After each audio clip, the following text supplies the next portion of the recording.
എല്ലാവർക്കും നമസ്കാരം. ഇന്ന് ഞാൻ പറയാൻ പോകുന്നത് ലോകത്തിലെ ചലച്ചിത്ര ആസ്വാദകരെ ഏറ്റവും കൂടുതൽ ചിരിപ്പിക്കുകയും അതോടൊപ്പം തന്നെ ഏറ്റവും കൂടുതൽ കരയിപ്പിക്കുകയും ചെയ്തിട്ടുള്ള ഒരു ഹാസ്യ നടനായിട്ടുള്ള ചാർലി ചാപ്ലിനെ കുറിച്ചിട്ടാണ്. ലോകത്തിലെ ഏറ്റവും വലിയ അറിയപ്പെട്ട ചലച്ചിത്ര സംവിധായകനും കൊമേഡിയനുമാണ് സർ നിക്കോളാസ് ചാപ്ലിൻ എന്നാണ് അദ്ദേഹത്തിൻ്റെ മുഴുവനായിട്ടുള്ള പേര്. 1889 അദ്ദേഹം ഇംഗ്ലണ്ടിലാണ് അദ്ദേഹം ജനിച്ചത്. അമേരിക്കയിലെ കാലിഫോർണിയയിലാണ് ഏറ്റവും കൂടുതൽ കാലം അദ്ദേഹം ജീവിച്ചത്. പിന്നീട് സ്വിറ്റ്സർലൻഡിൽ വെച്ചിട്ടാണ് അദ്ദേഹം മരണപ്പെട്ടത്. അദ്ദേഹത്തെക്കുറിച്ച് പ്രചാരത്തിലുള്ള ഒരു കഥയുണ്ട്. ആ കഥയാണ് ഞാൻ നിങ്ങൾക്ക് മുമ്പിൽ അവതരിപ്പിക്കുന്നത്.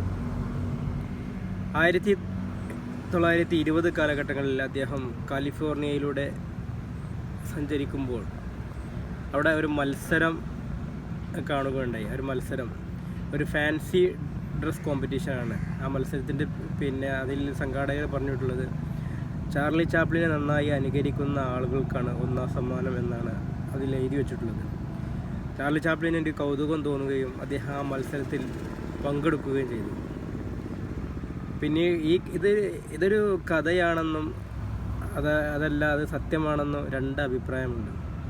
എന്തായാലും ചാർലി ചാപ്ലിൻ ആ മത്സരത്തിൽ പങ്കെടുക്കുകയും വളരെ ദയനീയമായി ചാർലി ചാപ്ലിൻ ആ മത്സരത്തിൽ തോറ്റു. അദ്ദേഹത്തിന് 26ഓ 28ഓ സ്ഥാനമാണ് അദ്ദേഹത്തിന് ലഭിച്ചത്. ചാർലി ചാപ്ലിനായി അഭിനയിച്ച മറ്റൊരാൾക്കാണ് ഒന്നാം സ്ഥാനം ലഭിച്ചത്. ഈ കഥയിൽ നിന്ന് നമുക്ക് മനസ്സിലാകുന്നത് സത്യത്തിന് എപ്പോഴും ഒന്നാം സ്ഥാനം ലഭിക്കണമെന്നില്ല.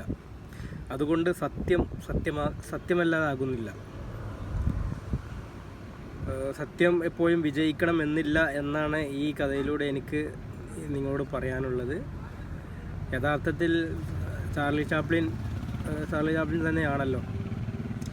ഇതാണ് എനിക്ക് ഈ കഥയിലൂടെ നിങ്ങൾക്ക് പറയാനുള്ളത്. Thank you.